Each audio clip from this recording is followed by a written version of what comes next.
Hello everyone, welcome back to my channel Sumi's kitchen recipe. আশা করি যে যেখানে আছেন, কাছে দূরে, দেশ বিদেশে সবাই ভালো আছেন। আমরা ভালো আছি আলহামদুলিল্লাহ।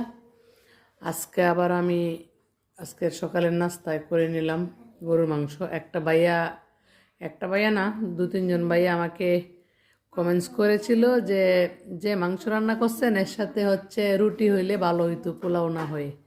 তাই আজকে আমি ওই ভাইয়ার কথা অনুযায়ী আজকে পোলাও ছাড়া রুটি দিয়ে শুরু করবো ইনশাল্লাহ। রুটি আর মাংস সকালের নাস্তা।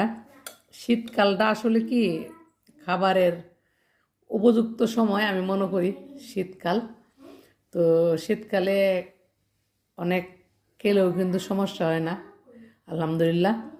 তো এর সাথে আছে একটা পায়েস, সেই রকম একটা পায়েস একদম দেখেন, এই যে কিশমিশ উপরে বাইসে রয়েছে, বাদাম সব কিছু দিয়ে,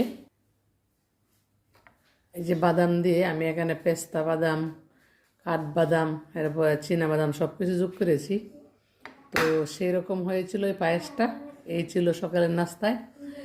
দেখা হবে পরবর্তী ভিডিওতে। সেই পর্যন্ত ভালো থাকুন, সুস্থ থাকুন, নিরাপদে থাকুন। আর আমাকে সাপোর্ট করার জন্য আমার পেজটিতে ফলো দিয়ে পাশে থাকুন। আমার ইউটিউব চ্যানেলে ঘুরে আসুন, আর আমার ইনস্টাগ্রামে একটি অ্যাকাউন্ট আছে, ওখানে ঘুরে আসুন, ভালো লাগবে ইনশাল্লাহ। এবার এই পর্যন্ত, আল্লাহ হাফেজ।